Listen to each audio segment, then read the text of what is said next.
Hey Emily, so where are we at? Good morning. So we are at McDowell Mountain Regional Park. All right. So like a lot of our viewers probably don't realize this, but like Phoenix has phenomenal mountain biking resources. This park is part of a system that's run by, I think it's Maricopa County. Yeah, it's a county park. And you can buy passes, like for many, many years I did that. And we rode out here a lot. Yeah. So we're going to hit a trail. We came out here on Pemberton, which is what I think it's about 15 miles. It's a 15-mile trail, Yeah. a big loop that Big goes loop. from the parking lot. And not technical. Nope. But it's an XC trail. Very beautiful. And Quiet. There's like nobody out here. nobody, yeah. And it's kind of give people a reference, sort of close to Fountain Hills, kind of. Yeah. And so we're going to catch Coach Whip Trail here. It's like a little extra lobe you can add to the ride. So Yeah. we're going to do that. Yeah. And this will be our episode 2 Yep. for the Bikecast. And I think the subject for today's video will be why we like to do YouTube. Yeah. But before we get into that, just real quick updates. Any updates you want to share that you've done over the holidays here from our last episode? Man, my employer shuts down basically for weeks straight at this time of the year, so I had a lot of time on my hands. So a lot of mountain biking, a lot of catching up on streaming, lots of reading. Hopefully one day we'll do a bike cast or a ride cast, talk about some of the books we read. But got a $100 gift certificate for Landis. That's nice. That's nice, yeah. And I think, like, if we went back and totaled up every video we ever made, you would see that I wore the same style of sunglasses for at least a decade, right? These Typhosies. Anyhow, they finally stopped making them, so I was forced to upgrade. But these new sort of more contemporary goggle style are just fine. So Yeah. I've been testing those out. So That's good. But how about you? For me, one thing I got was a second battery from my sister-in-law and her husband. For shifting. Yeah, for an Access Access SRAM shifting, battery. yeah. They had no idea what they were getting. It was like on my like Amazon wish list or something like that. Oh, so they funny. had no idea what the hell that was. But yes, it's a backup battery. So now I have one I carry in my SWAT box. Now that was at my urging, I think. Yeah. Right after I learned that lesson. Yeah, don't want to have a battery die out on you on the middle of a ride. So. But now, so this is great. You and I, between the two of us riding, will have 4 batteries. Yeah, so we should be pretty good. Yeah. Yeah, and the other thing I got was I got a new dropper post for my EMTV. For the rig, E-rig, yeah. Yeah, it's a really nice one. It's a PNW loam dropper, just like the one I have on this bike, but instead of it being black, it's silver. So that's kind of cool. Yeah, I like it actually. It's it's got that retro feel to it. Yeah, kind of nice looking. It doesn't look like the old chrome stanchions, like from those really cheap forks from the back in the day. It has an actual, like, it's just like a silver kind of color. Like an anodized almost. Yeah. But So, it looks really, it looks nice. yeah, it's sharp. So Yeah. So that was the fun things. Also caught a cold over the holidays, but Yeah, we speculated it was an adenovirus. yeah, right? I know maybe. that's going around. Yeah. So other than that, the couple days of a nasty throat scratch and a couple coughs, I'm feeling pretty good. So Now you're back at it. Nice. Yep. All right. So we're gonna go ahead and hit Coach Whip Trail here and head out. So our format is same as last time. Yeah. We're both mic'd up here, so Yeah, we're gonna we figure, like, instead of staring at somebody talking to a microphone, at least you can watch us ride. Like, witness, by the way, as folks watch this video, the great greening. Yes. This is, I say this every video now, like, this never happens. I've never, in 30 years I've lived here, I've never seen the desert like this, especially this time of year. Like, we're seeing desert poppies. I mean, the creosote's blooming. I mean, it's crazy. The brittle bush is blooming. There's bees out. It's January. Yeah. It's what's today? January 4th. Yeah. It is currently, what is the temperature out here? I think it's like 50 something. Right now, at least according to my cycle Which is computer. crazy. I mean, yeah. And it's it's pretty early too. It's 8:27 in the morning. So. Yeah, it would normally be probably 38, to 40 here, Yeah, right? normally. This time of day. But so yeah, so our topic is why we YouTube. Yeah. All right, so I'll let you start off there, and okay. you'll kick off our first little talk As we start down the trail here. So actually, this will probably be definitely a conversational piece of why we decided to YouTube, right? Like, yeah. I think we were like riding over in BCT, and we were noticing, you know, some mountain bike channels out there, and I think what was the main complaint of other channels? Was it like we weren't getting like kind of follow-up information, or Well, I how think- long products lasted? I mean, so I would say, first of all, like, make it totally clear to everybody, like, you were always interested in recording what we did. Yeah, And I think you were way ahead of the curve, and you'd actually like made a, what was it, snowboarding video? And yeah. So you've explored that medium a little already, right? yeah, like way back, even before I got back into mountain biking, even before I met Emily, I would do a lot of snowboard trips up to Utah, and we started recording them, and we were just using like an old camcorder back then, and using like an old app Mac to Oh, really? string the videos together and add in Interesting. some music and stuff like that, and had fun. And this was even really before YouTube was really a Oh, big yeah, thing. yeah. Yeah. But So, I mean, I know that you brought it up many times, and I was extremely hesitant. yeah, And the reason given was, I kind of saw the social media sphere as just full of contempt and bad feedback yeah, and lots of mean people. lots of haters out there. Yeah, but I think I had come back after a year of travel with the Airstream, and we made our first terrible video. Oh yeah. But you have to start somewhere, and you won me over. It was a fun video, I think. And what was that first video? It was Santa Cruz. Yeah, we did Santa Cruz. We were riding up this trail, and oh gosh, I can't remember the location, but it was, you go up this long trail up into the woods. Redwoods, yeah. Yeah, the redwoods around. Then we'd, at the top of the trail, you can park your bike and then hike in another half mile or so. Yep, we to did. see a waterfall. Waterfall. Yeah. So now when you finally kind of won me over, you know, I think we'd had conversations about, you know, what do we want from the channel?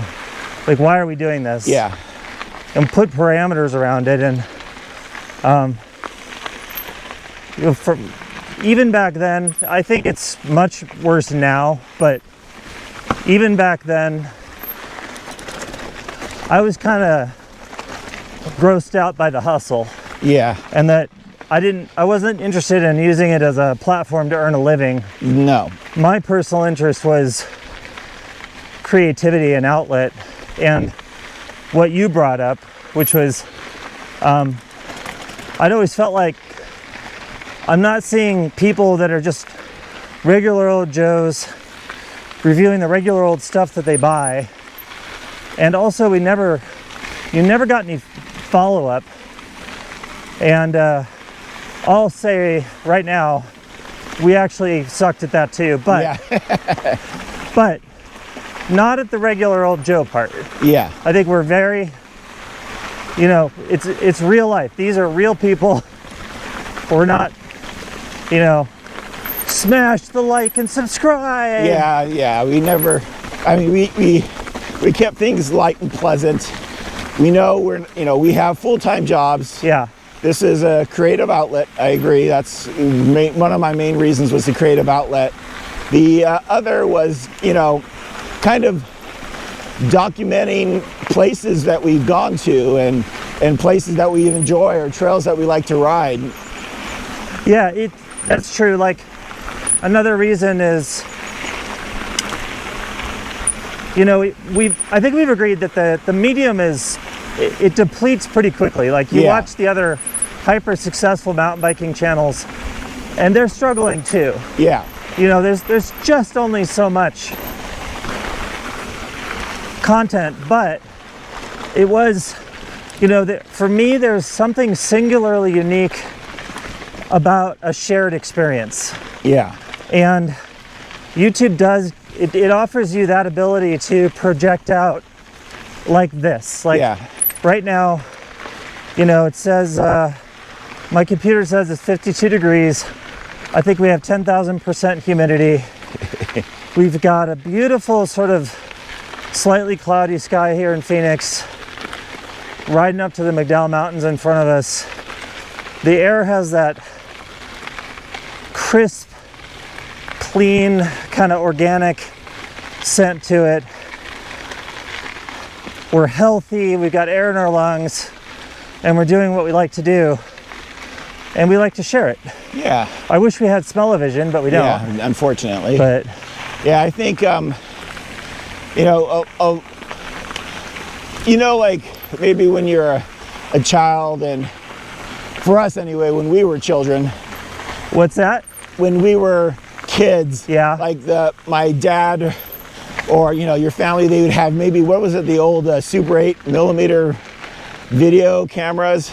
Yeah. And we would take all these short videos and maybe, you know, as, you know, 70s and 80s kids, or, you know, then the camcorders came out and stuff, but either way. I had a lot of fun with those Super VHS camcorders. And so it's like you're doing like family vacations, but with a touch of editing and personalization that is offered by the digital formats. And you can and then you have a location. It's not like you had to get out to a movie projector or the screen for the whole family to watch, and it would only be for family. And I think that's the kind of attitude, like, the main reason we're doing this is for ourselves and for family and friends to enjoy who are interested in enjoying our adventures.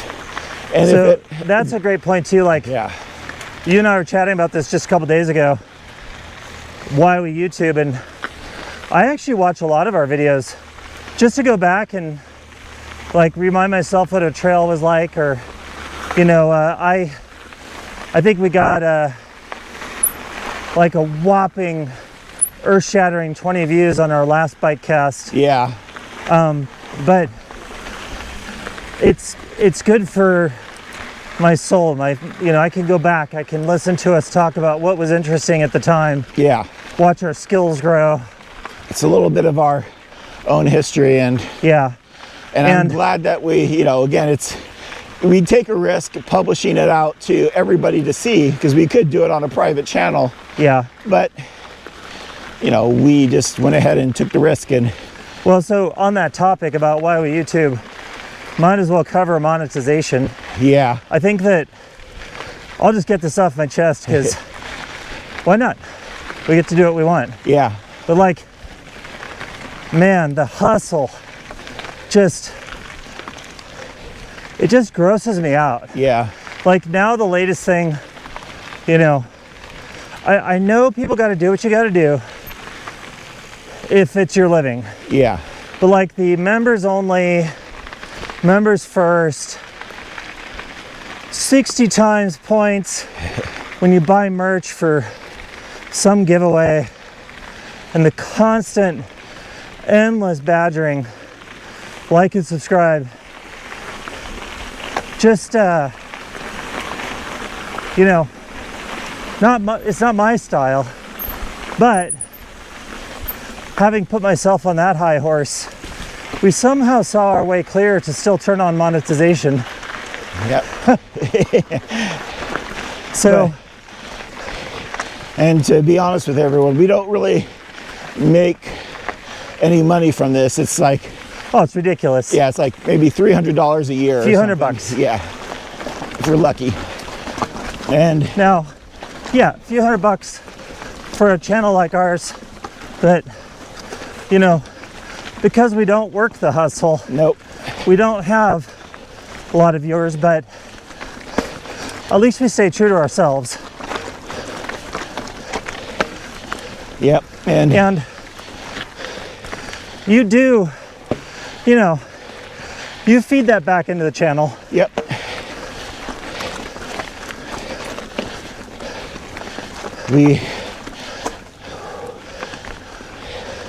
Sorry, this is a good climb here.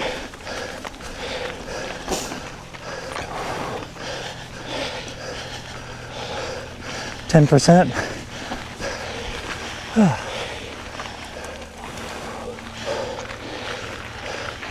So for our viewers, the trail we're on here, it merges with Wingate Pass, which can take you over the McDowells and over into Scottsdale. And Fred and I have done that once.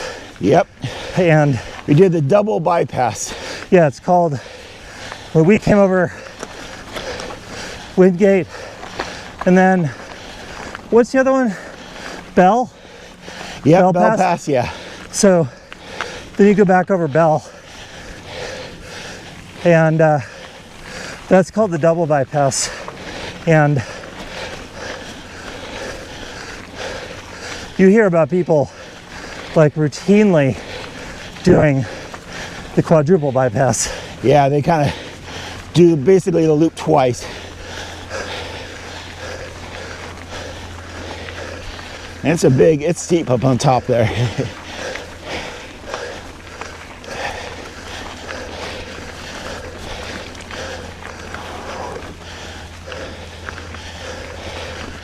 So on the monetization subject, we have received a couple emails and people interested in doing reviews of their products, but yeah, it really hasn't amounted to much, and we're not too you know, well, for content we're not that desperate. So we are sponsored by RPM. Yeah. So they help us out once a year on ceramic coating for the Airstream.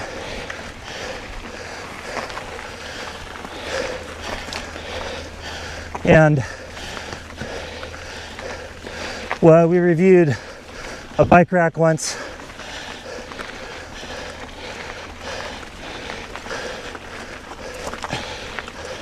I think that's all right.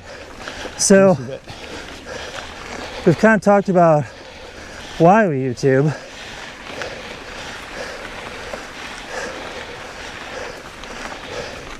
And what's up next? I think just to let everybody know the amount of investment that we put into this, with like the kind of the history of the equipment that we use for the channel. So we have kept things very, very basic on this channel. And we had mentioned earlier about the snowboarding video with the camcorder. Yeah. Well, one year, my wife got me a Contour action camera just for fun. This is, again, way before we even thought of putting a channel together. Is that the, like the thing that was shaped like a toilet paper roll? Yeah, it was a little tube shaped, and at the time, it was the biggest competitor to GoPro. And I really liked the format of the, because it was like cylindrical in shape, and you can easily attach it to your helmet on the side. It was a very interesting looking camera versus that standard square GoPro shape. Yeah. And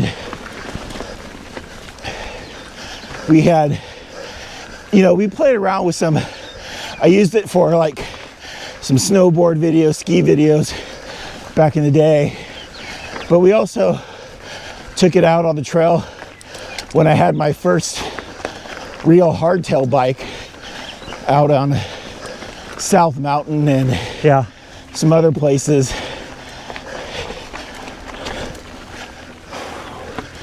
And it did not have any kind of stability, and watching those videos was not easy. You get kind of motion sickness watching it, you know? Oh, because it wasn't stabilized? Nope. Yeah. I think it had some kind of floating lens thing in there, but stabilization, no, not really. So when it was attached to my helmet, it wasn't too bad. And of course I didn't have any kind of chest strap. I think I also attached it to my handlebars once. And again, that could not watch that video. So I think that ignited a many years long search for a good gimbal. Yeah. Because software stabilization didn't exist yet. Yeah. So the first, after that camera kind of died and went away, they quickly went out of business. They just couldn't compete with GoPro. And so I ended up just, in the very early days of the channel, just getting a GoPro knockoff, because we weren't sure how well we were gonna make videos or be consistent or anything. So we, like our first video was done without a gimbal. I don't remember we had it on the first one. And the video itself, like, again, you get into the POV stuff, it was hard to watch. Yeah. And then maybe a couple months later, I just went out and got the gimbal that you can attach to your chest mount, and then it would hold the camera, and it made it was so much nicer. It was better, but then we discovered the robot noise. Yeah, I think after the first few months of using the gimbal, the camera microphones would pick up the sound of the gimbal, and it just made for this horrendous sound. We had to cut out the audio, Yeah. to make it watchable. That was terrible. And we also discovered that, let's say, certain upper anatomy wasn't compatible with the gimbal. Yeah, So it was basically, I was the only one who could wear it. But it did come, we made a few good videos with it. yeah, I mean, we had a famous one up at, I think we called the video "This is Arizona," Yeah, and we were up at the Los Burros Trail System, and that darn gimbal, we were changing a battery, and I remember it just like self-disassembled, and all these springs and screws just went boing. yep. And I don't know, how long did we spend trying to find that missing screw? It was a while. I mean, Yeah, it was ridiculous how we're scratching around the dirt at our feet, how it melted into the earth. yeah, But we did find it, but it was a real buzzkill. So we knew, like, the video problem was there. You know, we couldn't get good stabilization, and audio was always a problem. yep. So, not soon after that, I do believe GoPro came out with the 7, Yeah. and that changed everything. Yeah, we started to test it and we were blown away Yeah, at how good the software stabilization was. yeah. And the 7 only has improved since then. So it's like at minimum you need a 7, because we had, I think, a 5 before or something like that. I have a 7 and an 8. Yeah, I did for the 8 one of their trade-in programs. And then what do you have? I had the 7, and then a few years back I went ahead and upgraded and have the 12, and that's what I'm recording on right now is the 12. And I think you're recording on the 8. Yep.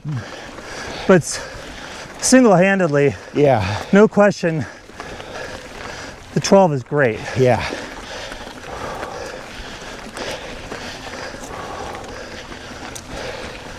So, Holy cow, we're here already. yeah, we got to the top here of Coach Whip. of Coach Whip. Let's take a break here for a sec. I would take a break and we'll be Yeah. right back. But here we are at the intersection of Coach Whip and Windmill. And right there is Wingate. Didn't we have some kind of incident with a phone there? Didn't my phone fall out of either your pocket or my pocket? No, I lost my phone. That was when we did the double bypass. I lost my phone halfway on the downhill of Wingate Pass. Terrible. Some guy found it and handed it back to me when I started climbing back up to find it. Thank God he grabbed it, because it saved me a lot of time. Oh, That's when we had the old Windows phones. oh, Speaking of phones, I guess that is the other camera that we like to use. True. We do, like any of our non-POV camera stuff, Yep. action camera stuff has been basically just what you have your iPhone 11, and I think I have a 14 now, which is a nice phone. yeah, but the iPhone 11 has now been officially announced by Apple as, in quotes, vintage. Vintage, yeah, I can see that. But the iPhone is, it is extraordinary how good it is. Yeah, We do all of our recording with that almost all the time when it's not POV. exactly. And you know, a lot of the newer videos that we've been doing have been on my 14. It's a very good, you know, and they're already on the 17 now, so the cameras are only just getting better and better every year on these phones. Yeah, it's amazing.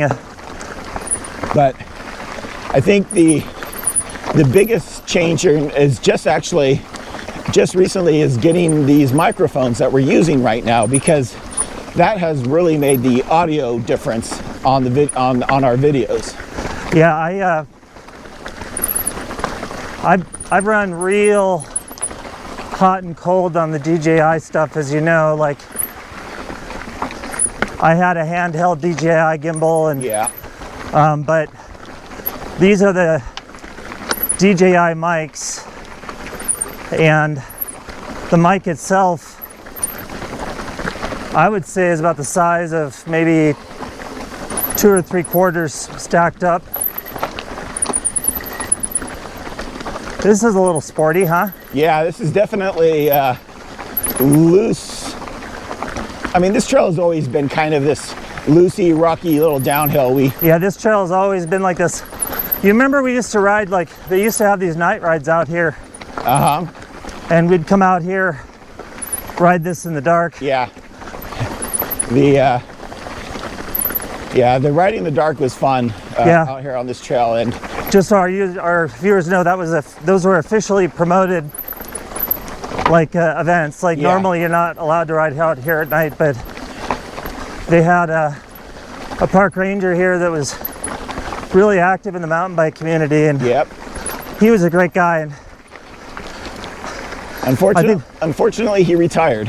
yeah, we went to his final retirement ride, which was really epic. Yeah, And they would have, you know, at the end of the ride, barbecue and beer, Yeah. and they'd have projectors going with. yeah, the local bike shop would sponsor. They showed mountain bike Yeah. videos, and it was a lot of fun. What a lot of fun. Yeah. I don't know if they still do those, but No, they don't do them anymore, unfortunately. And I think, you know, he retired, and with COVID, it just kind of ended it.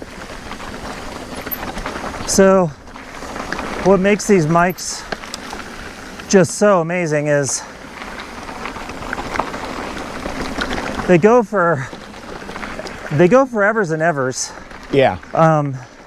like hours and hours on a single charge for the mic, and then you can return them to their little mothership, and that itself is a big battery, and they Yeah. are charged from that. And that is just like, I can just leave it in there, and they're always fully charged and Yeah. ready to go. And maybe once a month or something, maybe having to charge the main battery there. But Right. And then It you just take them out, and they understand that they're active, and they just link up.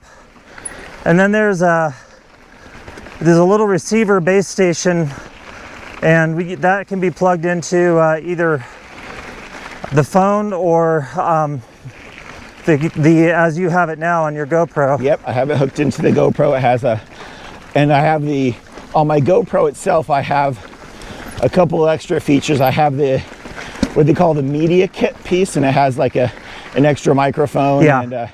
And it has a little carrying case around it, but I can attach the receiver onto that little frame, and then just plug into the camera itself, and it works really great. well. Yeah. So finally, like after all these years of making YouTube videos, like we found our holy grail of like microphone setups. And these things come too with like a crazy set of options for like noise cancellation, but that takes me to the other topic, which is we've certainly messed around with plenty of gear, but there's also the software element. And you've always had access to the professional grade editing tools. Yeah, I've been using for my work Adobe products, so it was something I was just familiar with, and I've always just used. So when it came time, you know, where I think you edited for us exclusively for quite a long time, and then finally I wanted to get in the game, and you recommended DaVinci Resolve. And for our viewers' pleasure, just a reminder, even though my degree is in electrical and computer engineering, I make my way in this great circle of life writing software, and I just scoffed at the idea. And you know, you see the recurring theme here. Yep. Tires, bikes. Fred's always the adventurous one. I'm the more recalcitrant one, but you know, I'm used to freeware being suckware. But I did install it, and immediately just absolutely stunned. I mean, blown away at the features and capability and depth that the free version of DaVinci offers. You know, and for the longest time, like I would come to Fred one day and I'd be all bummed out, and I'm like, man, you know, I actually feel bad using this software. I want to buy it. And they had this utterly baffling model where you had to buy a dongle, and it was through camera shops. Yep. Really weird. Yeah, it was because I think that's where they made most of their money, was from the hardware. Yep. Versus the software. DaVinci Resolve, incredibly, I guess it's a loss leader, but I mean, it's the most amazing loss leader I've ever seen, except maybe for Costco hot dogs. Yeah. But finally, one day, out of the blue, DaVinci Resolve pops up while I'm using it, and it says, you really should buy this.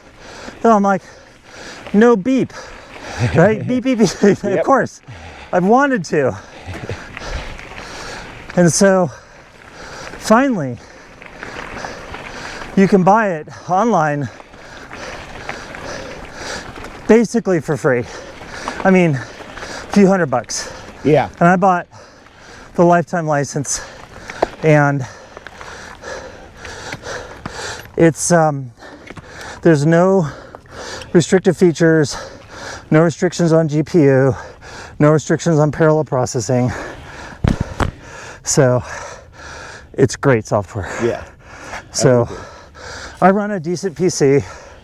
I think I have like I bought like an 18 terabyte drive and a good video card. We put it all on our equipment used list when we make our videos, but it's absolutely up to the task. Yeah, I would agree. It was a nice investment. I've played around with the application a few times. I've done a couple of our editing in it, but most of the time I just kind of stick to my Adobe. Just because I already have it there. Yeah. So, but well, among the things that, just one example, one thing that you can do with DaVinci is it has exceptional voice isolation now. yeah. It's been a work in progress for many years, and it sucked for a long time. But now you can switch on the voice isolation, and it'll pull out air conditioner noise. I mean, not planes so much, but you know, it's compared to where we were 10 years ago. I mean, we're light years ahead. Yeah. So we can finally make what I feel like is, you know, decent production video quality with iPhones and GoPros and a little bit of software. Yeah, I've always been tempted to get a nicer camera, but right now I don't see the need for it. So I'm not gonna go out and do that. We're fine with what we have. We work with what we want. And not to mention, it gives our videos that not quite professional, but it's authentic, right? Yeah. Like, yeah, not cheesy, but this is what you get when real people like go and work on a generator. Yeah. So why do you think, like, kind of coming down to that next topic of equipment, and you know, we make a few $100 off the channel, if that, a year. We've talked, if there's any topic we've talked about longer on our channel than just making the channel, it's drones. Yeah. Why don't we have a drone? Well, you want to go? Yeah, I'll go ahead and start here. Another little, I love this part of the trail. This would be great for a drone. Yeah, why don't we have one? This would be a great following, drone following Well, first of all, shot. to our viewers, drones are strictly forbidden here. Yes. And if you want to know why, it's because there was an actual incident of an actual drone actually crashing, and its lithium battery catching fire and starting a fire, a bad one. So anyhow, drones are strictly prohibited here anyway, but it seems like those rules have relaxed for like national parks and stuff recently. Yeah. So why don't we have one? Yeah, and I think the main, there's a couple. First of all, there's the expense in getting it. And we could use some of the money that we earned from the channel to buy one. But and this is the other major problem, is because the channel is monetized, and that means we have to have a commercial license to actually show the footage on our channel legally. So we've looked into this. It's not that much of a barrier, but you do have to, you can take a self-administered online test, right? Yeah. So it's just, but when you monetize, you are supposed to have this slight qualification.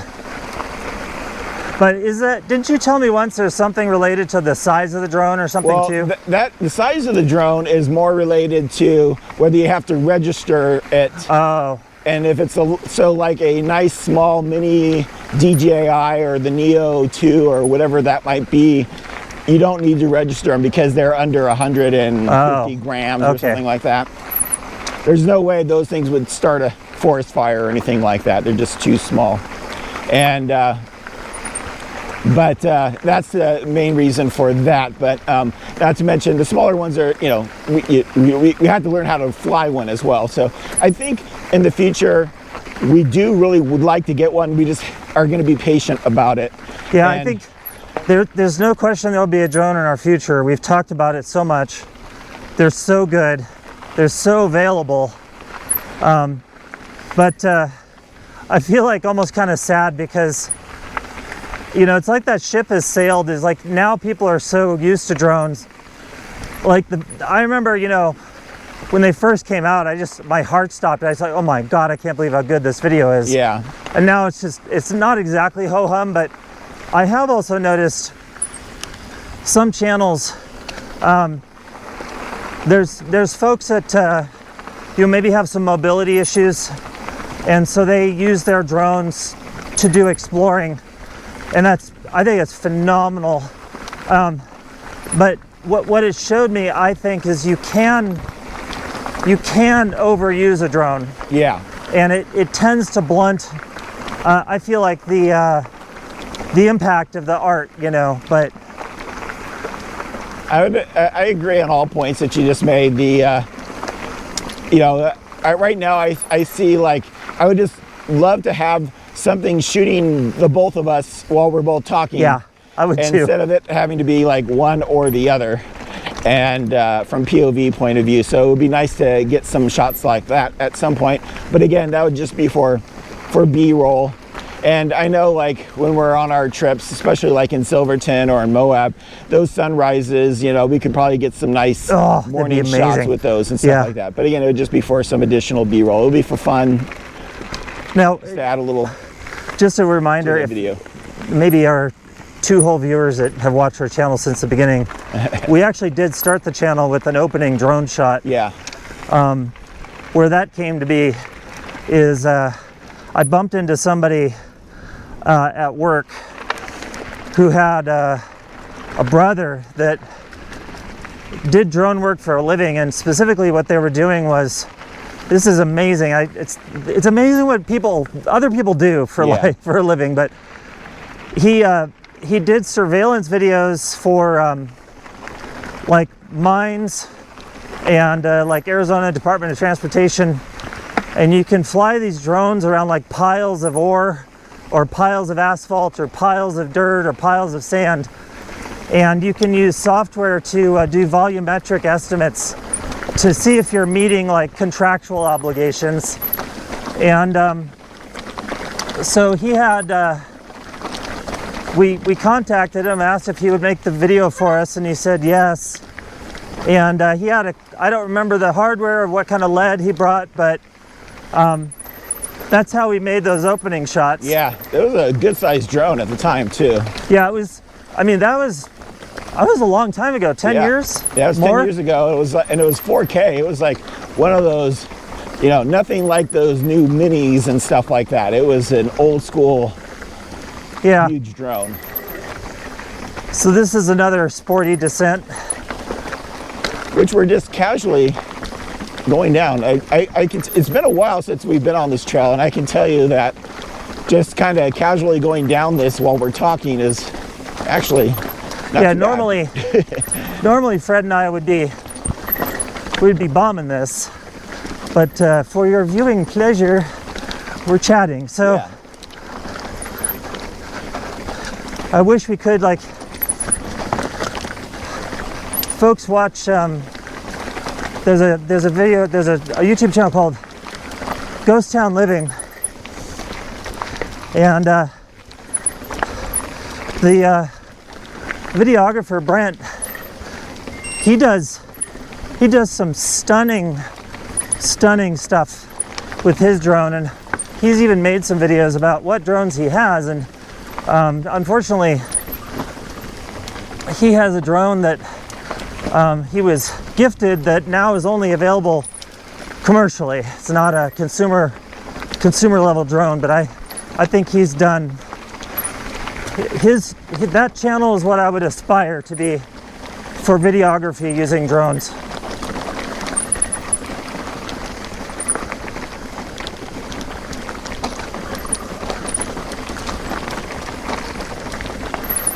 All right. So now that we've kind of talked about our equipment and stuff, I think the next thing I want to kind of talk about is our favorite videos, and also about our most popular videos, because I think they're actually not the same. They're not the same at all. Now, I can say, I remember a couple of examples of Wonder Hussy and Nomadic Fanatic talking about this exact same phenomenon, which is your favorite video almost never is your most popular video. Yeah. But so what are your thoughts? Yeah, well, first not to mention, sometimes like a fun video can become a popular video as well. But most of the fun videos I like making are travel video type things, and those don't tend to get as many views as like a product review or an instructional type of video, right? So yeah, out I would of all say those views, I think the biggest travel video that has a lot of views is that business trip I did to Australia, and I rented that e-bike. yeah. And that one, for some reason, was a popular video. And that was before COVID. I think it was, oh gosh, almost 10 years ago when I made that video. That was a very, very good video, though. And it was just fun, just, making this, oh, I'm here on a trip, let's shoot something. And somehow I think it was because it was in the early days of e-bikes, so people were like e-bike curious. So it went up there. But other than that, like our favorite Zen like videos that we put a lot of work into producing and getting off and setting up the cameras, doing all that extra work, they don't get too many views, but I just love watching them. I love re-watching them over and over again. Yeah. Well, yeah, I think what we've learned for sure is that product review videos, if you're gonna have a big video, typically the product review video is gonna do the best. Yeah. And our example of that, our runaway video that blew our minds to the point where we talk about it legendarily in our channel now as a joke, is that Smith Optics helmet video. Yeah. Like Fred and I were out at Santan, which is another regional park here, by the way, and I think we just on a lark. Yeah, we just did it right from the parking lot to talk about your new helmet. Yeah, because it was like one of these it was the very first helmet that ever came out with like the honeycomb, like yeah. Bontrager calls it wave cell, but it's not called that in the Hey there. Smith Optics. Good morning. So, like handheld, bad audio, made up topic, and it just it went crazy. Yeah, I was really surprised about that video. Good morning. Good morning. You too. Now, by our standards, again, we have to giggle a little Yeah, here, but because by our standards, a big video is, something in the five thousands. figures. Yeah, something in the thousands, right? Versus something that's in the hundreds. And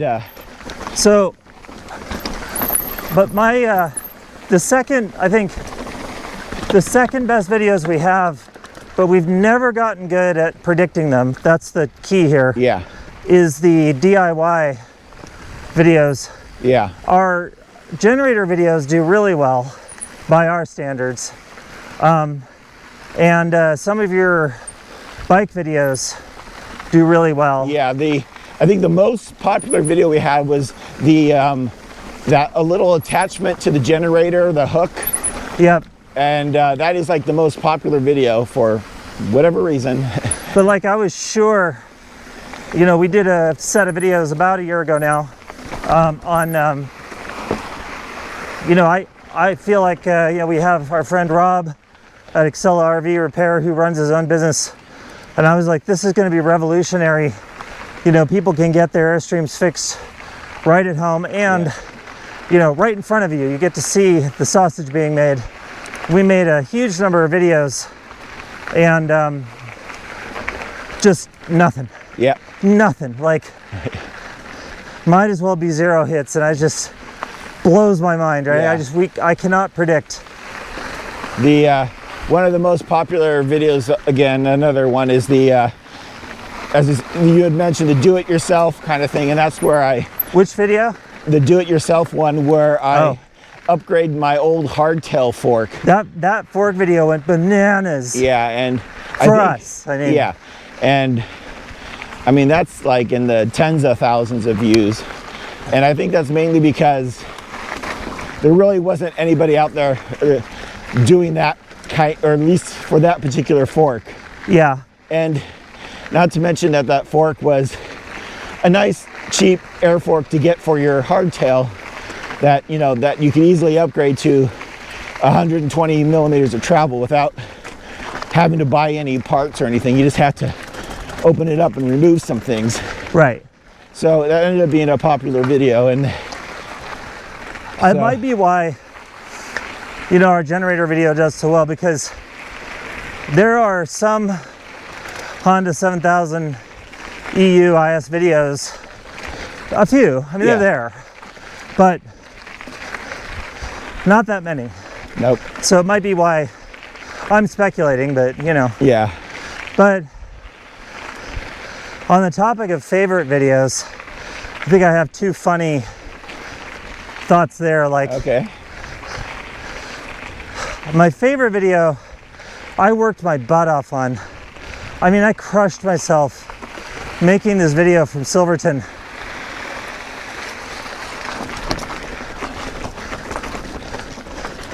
And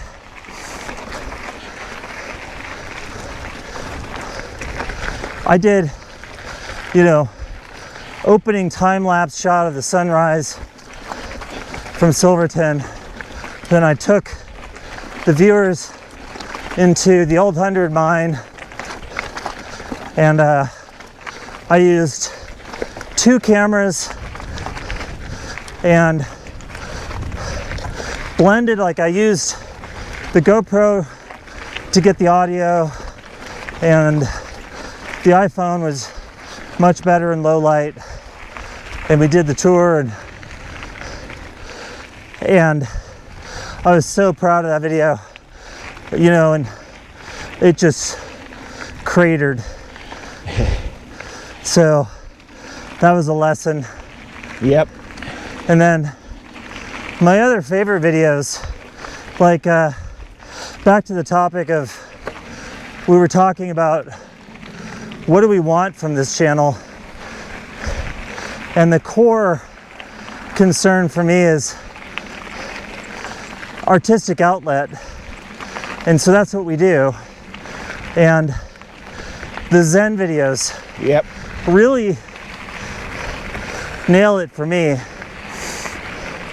And what's funny is, you know, Fred like directs all those, like I'm just in them, but then when I see the results, so I go back and watch those quite a bit. Yeah, because we talked about, like, I don't like the POV thrash metal Red Bull style videos, first of all, anyway. Secondly, that's not who we are. And I think the Zen videos capture who we are. Yeah. It is. They're not easy to make. They do take extra time. Oh, pain in the ass. And the funny thing is like the end result, it's so funny. Like it comes out as this zen-y kind of ride, which is the feeling we get from these rides. But when you actually have to film it, it doesn't become so zen-y because you have to stop and get off and get the cameras. And yeah, we talk about that quite a bit of like, yeah. Wow, like producing a video, really, more than, not quite like this. This is easy. Yeah. But producing a video with 2 shots and production value and forced depth of field and a script it's hard. Yep. And you get out there in the field, and you know, we did that Zen video in Silverton, and what you don't see in that video is, you know, I'd been up at altitude, you're almost 10,000 feet baseline, and then you get above timberline on that ride at Baker's Park. And you know, Fred came up from Phoenix for a week, and so he knew, like, we're not gonna do that without him being acclimated. Yeah. And so he brought his e-bike, and sure enough, you know, there's parts where he had to go, you know, he'd ride down, set up the camera, ride back, then we do the 2-shot, then we'd be like, no, I don't like it, let's do it again, you know. Yep. That e-bike saved me that day, because I couldn't have done it without it. Yeah.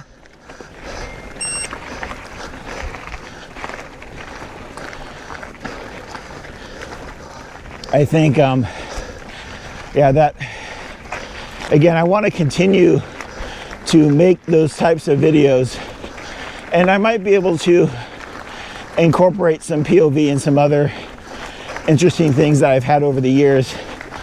Maybe even add in more audio to it, because most of that is just the sound with the music and the sounds of nature and the tires and Yeah. all of that. But I do want to expand upon that this next year. So we'll continue to make them. And again, that is my creative outlet. It is what I enjoy doing the most. Yeah. And it's something that I'll always go back and watch again. I think the next ones are just going to get even better. Yeah, and I can tell you, like,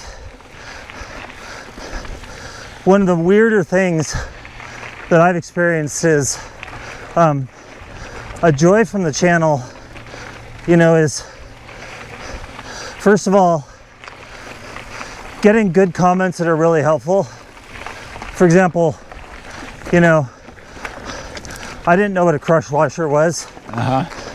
You know, that's why we're authentic. We're learning. Yeah. You're trying. And so we were doing a generator video.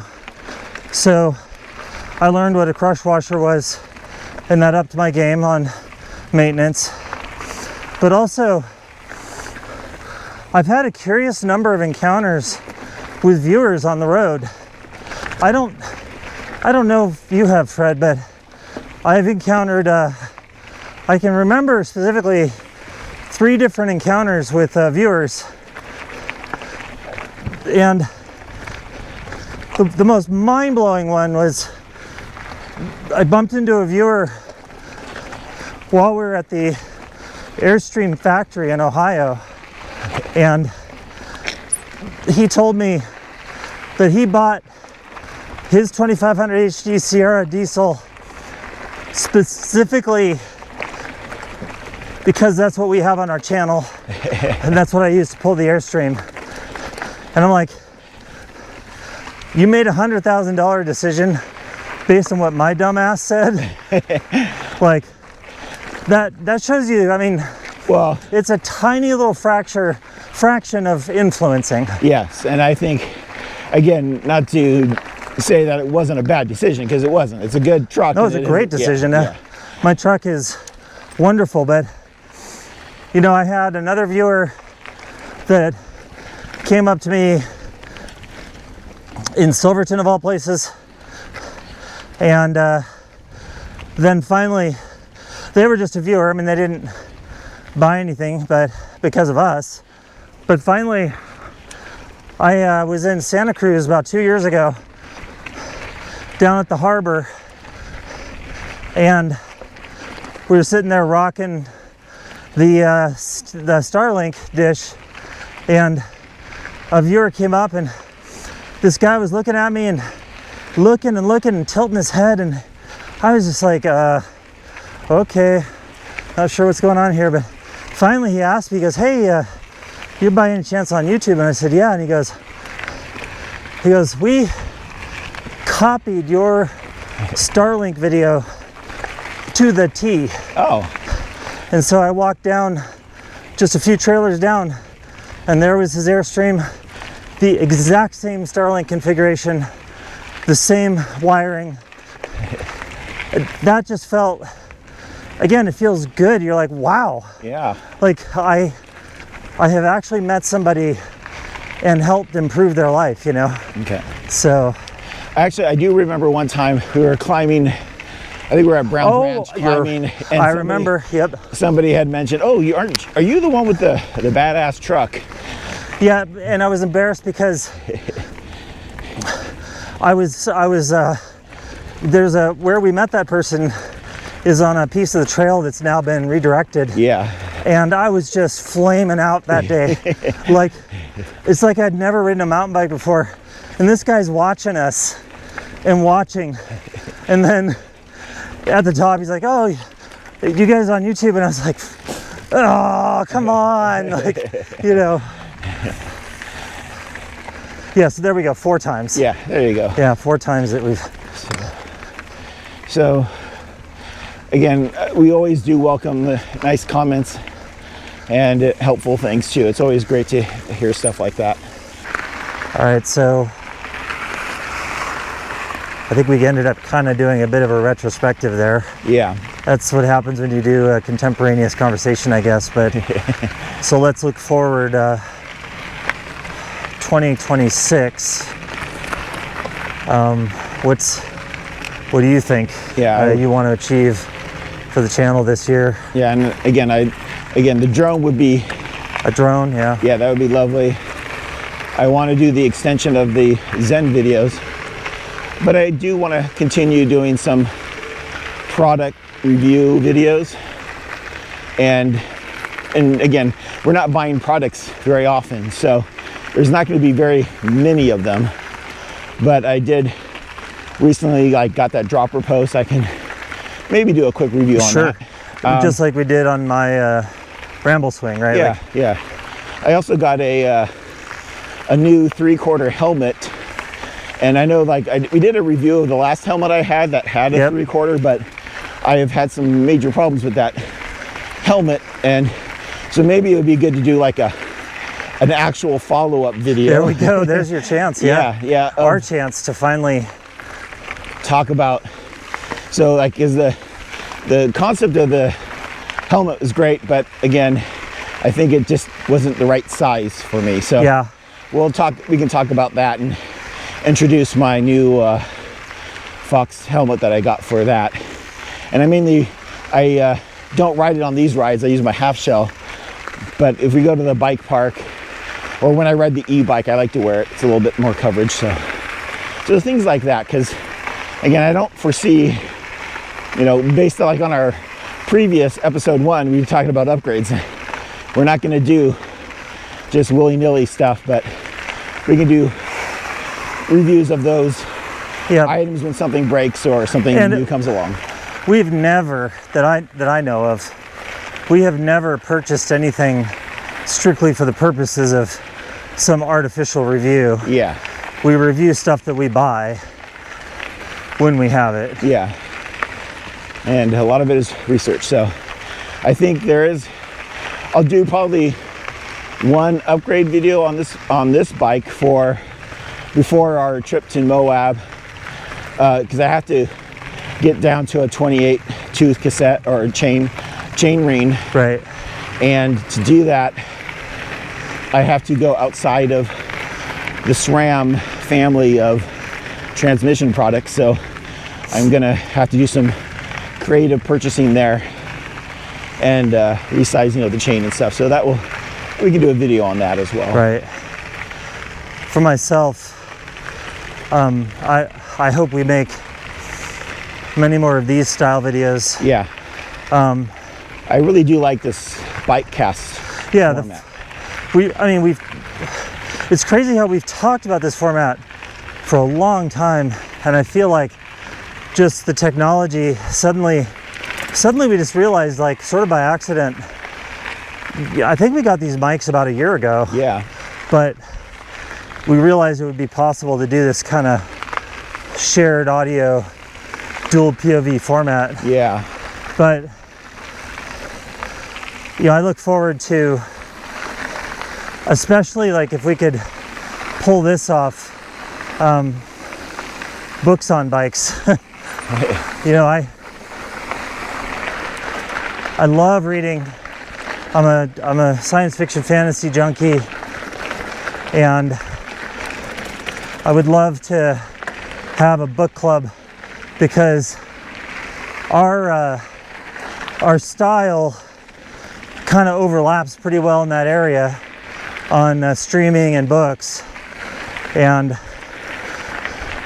that's the kind of thing we often talk about, is what we've read, and it'd be fun to share that. Yeah, I think it would be neat. And not to mention, I need to get back into reading. I have done a lot in the past. Good morning.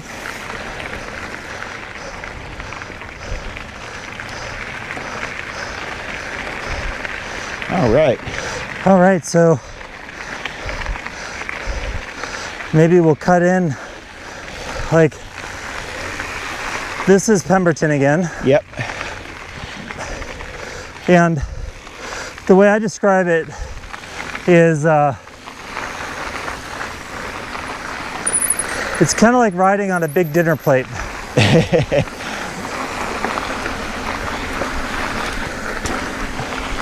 It's a great big round course, and it's tilted up at one corner, so we're still climbing. Yeah.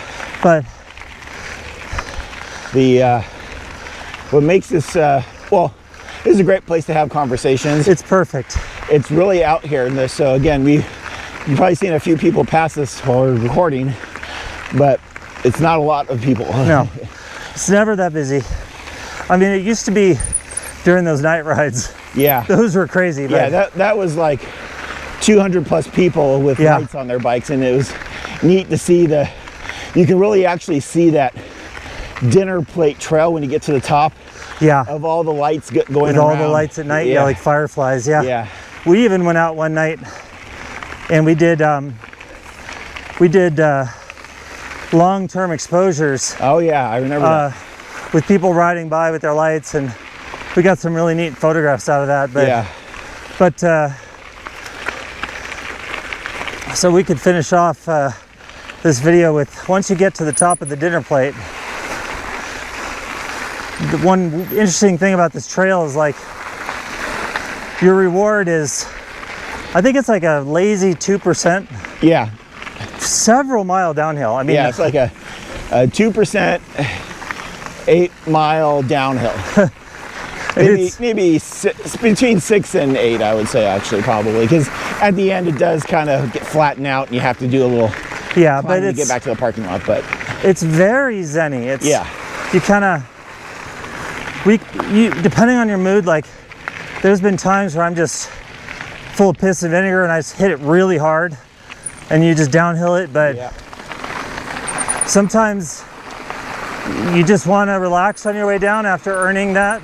Yeah. And because it's just 2%, it's not technical, it's just like this. It's fairly singularly unique here in the valley, I'd say. Yeah. Nice big loop out. And of course, I mean, we're over biking this trail ridiculously right now, but don't care. Yeah, we even had we saw a gravel rider. This is not a bad trail for gravel bikes. If you're into that thing. Well, you can bring your gravel rig out here. Yeah.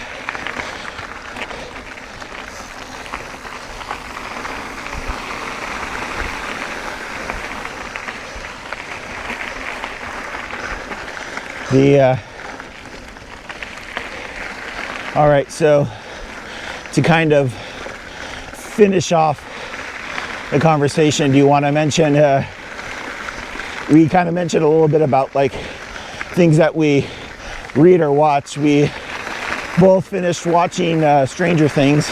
Yep. And both had kind of different opinions. Yeah. I'll let Emily tell you her opinion first. I think, oh man, okay. I don't want to seem cynical. It's good to find good science fiction. So good on Netflix, good on them investing in the show. I do think it kind of fell to the Game of Thronesification at the end. I think COVID-19 messed everything up. Kids grew up, huge gaps in production schedule. And I found like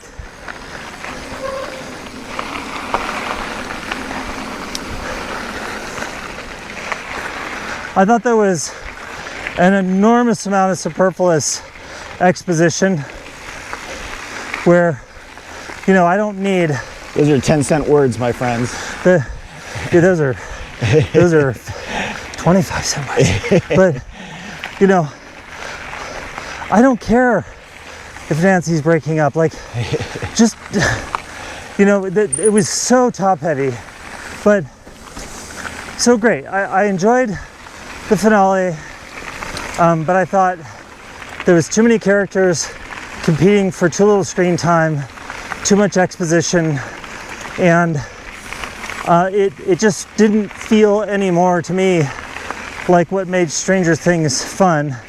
But I'm glad the arc is finished up. And then finally, you know, almost every movie or TV show, sometimes even books ever made, and with, you know, some universe imperiling scenario is defeated, right? Fill in the blank. That's the way all books go, at least the Western story arcs. And so usually it's, you know, we defeat the Empire, roll credits or whatever. You never really find out like what happened to those characters. And so I was really surprised when there was like a friggin', I don't know, half-hour epilogue? About. But having watched it, I'm not criticizing it, don't care, it's fine. Glad they did it. Very, very interesting to see a show do that when it's so rare, I feel like. But I also feel like it didn't, for me, add a ton of value. But, yeah, okay. So, that was my review. I mean, all right. Yeah, how about you? On those thoughts of the epilogue, I actually really enjoy those. And it was a surprise, and I'm really glad they do it because I'm just a sucker for that kind of stuff. So, for my case, I really enjoyed it. All the little stories. And I also liked the ambiguity of, is Eleven still alive or not? And which I don't believe she is. I think she died. I chose to believe she is. So that's fun, right? That you and I came away with different. That I do believe she died, and it was just their way of coping with it. Sure. And that's what I liked about it, because it's like a coping mechanism, and I thought it kind of added to the story there. I agree that it had some similar traits to that ending season of Game of Thrones, but it didn't bother me as much as it did Emily. And I think that's probably the same true for Game of Thrones in itself too, but don't even if you get me started on that, we won't go there. We're gonna need a whole nother episode. So I did enjoy the story. I didn't mind so much the realizations. I do agree that it did have to kind of squeeze a lot in there, so it kind of made it short. And but still, I enjoyed it, and I thought it was a touching end to a nice series that was fun to watch. But definitely agree that in the future it would be better if you could keep the production going year after year versus having to have those big skips, because that really does affect the story and the creativity, I think. This touches on one of my favorite topics to complain about, which is something happened in the world of fiction, I don't know, 20 years ago, 25, when Harry Potter kind of broke on the scene. And I think it really harmed the genre, which is, it seems like this unwritten rule that every science fiction fantasy trope ever, it has to start with like kids in a school.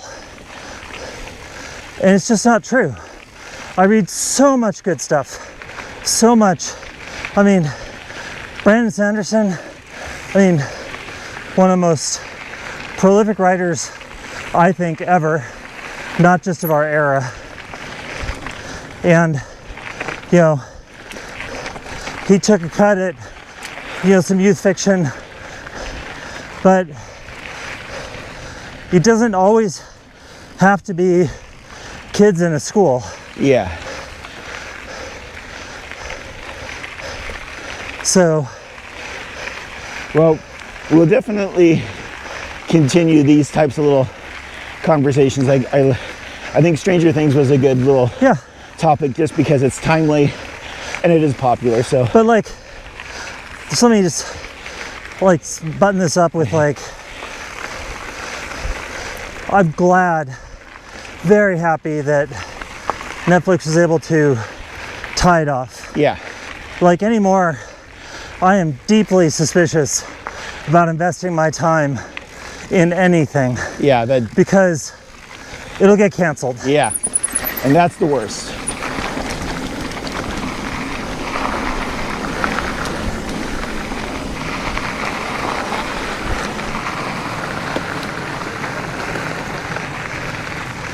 All right, so that's our advice to everybody. At least let the stories end. Oh, and maybe there might be other limited series types of shows that we can talk about here as well. So we'll save those for future talks. At the end, we'll go ahead and conclude the discussion portion. And we'll do a nice, ridiculously long, gentle downhill in the Great Greening, because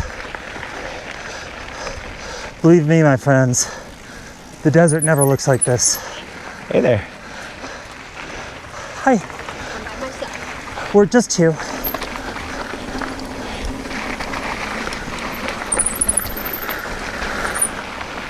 That's another interesting one. But I don't like doing this trail counter. I like doing this trail clockwise. Yeah. Specifically because you get this nice downhill at the end. If you go the other way, you've got this heinous climb out that's super sandy, and I hate it.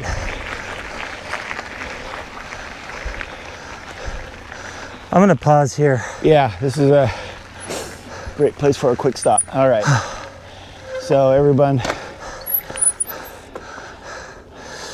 peace. Peace out.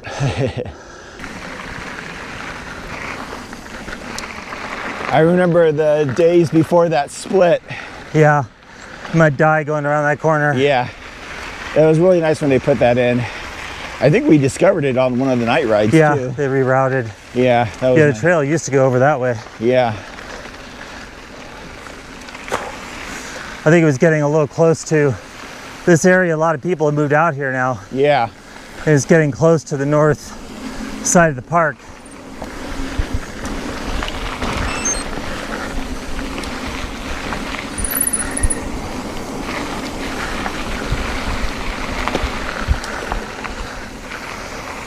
Not sure if it's coming through on the video, but There was a fire out here Yeah.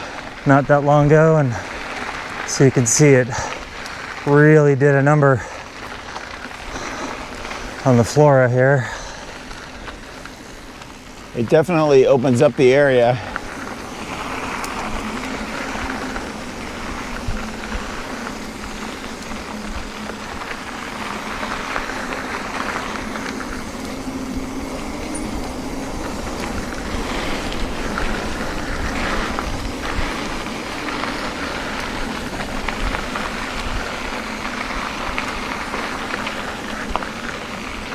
We got our Stonehenge-like sentinels here. Yeah, they're guarding the beginning of the downhill.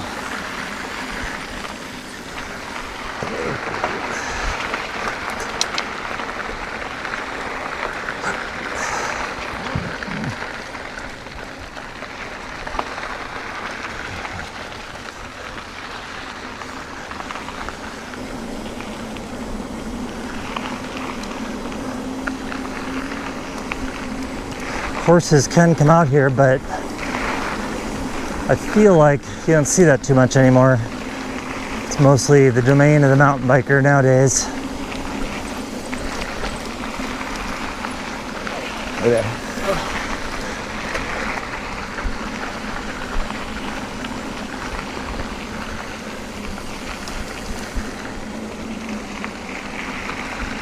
Our viewers might not realize too that we have a lot of wild horses here.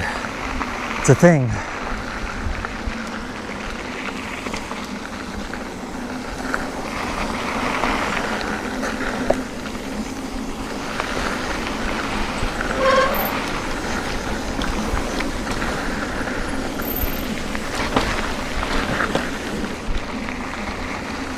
And of course we get the wild chupacabras.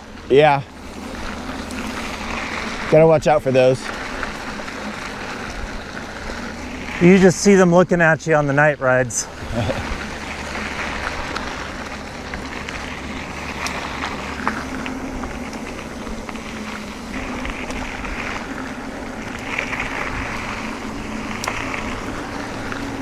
Yeah, so we're bumping along here at a lazy 2%. Fred's kicking it.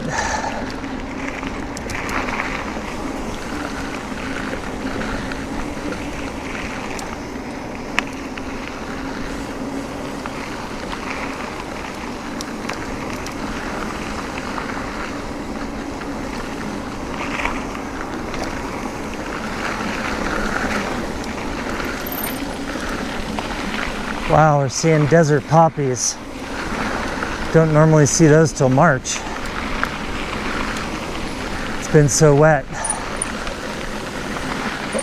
Hey there, just two of us. I'm the last. Good morning.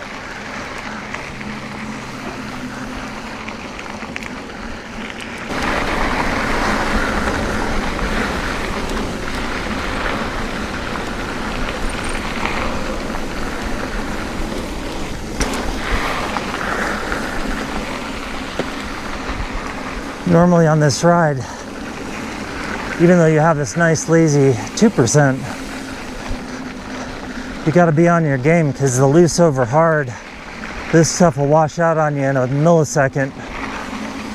And it's been so wet, man, this is like hero dirt. The best cornering conditions ever. Yeah, it hasn't been this packed in a long time. Yeah. I mean, there's still, we still have to be careful. Just two of us.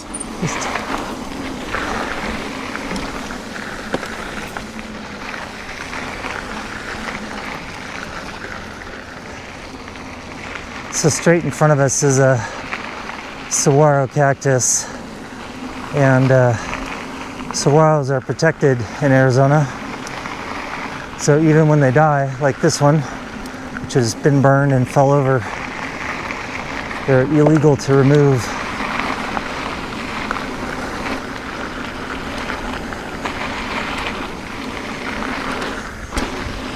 We have a variety of wild boar or wild pig out here called javelina. And they can eat anything. They could eat steel wool. And so one of the things they like to eat, especially when the summers are bad, is they'll eat around the base of the saguaros. It's very sad to me, and then the saguaros fall over. Look at these flowers.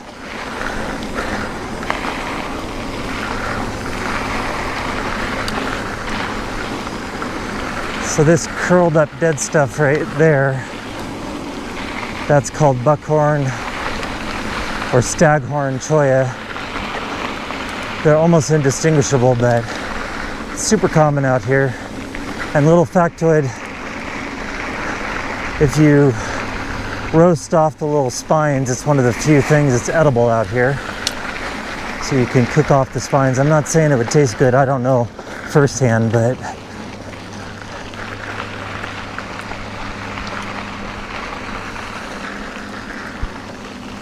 no problem. Have a good one. You too.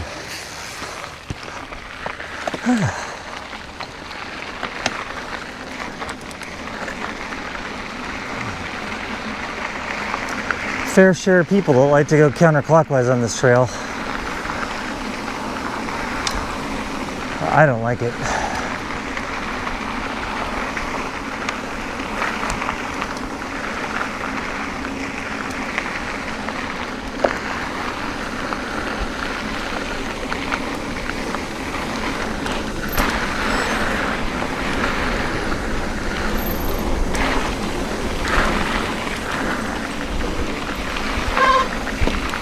Oh, thanks, Codes.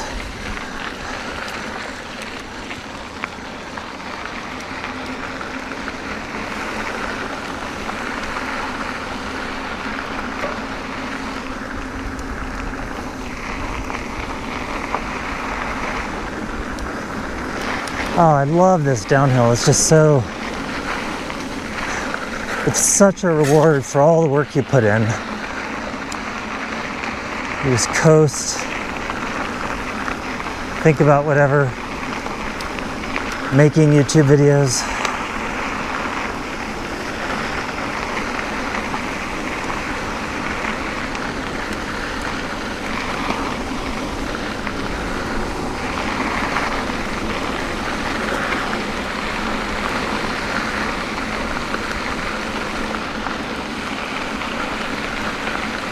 It's a beautiful park out here. And you can camp here, but it gets massively overwhelmed by the snowbirds this time of year. Nearly impossible to get in the winter time. Okay. I actually have been here with my Airstream. Facilities are top-notch, beautiful showers, nice pads, water, everything. It's a really very nice park. Very, very nice.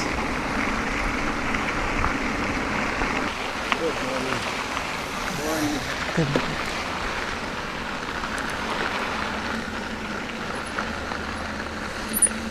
Of course, this always happens to us. We mentioned that it's all quiet, and then all of a sudden on the downhill we just run into tons of people. I guess we just got here early enough.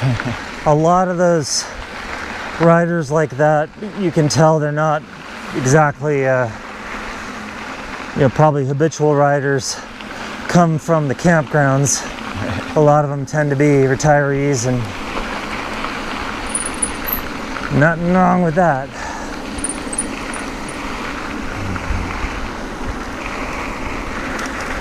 Well, we're starting to bank east here, or south. The last little phase of our downhill.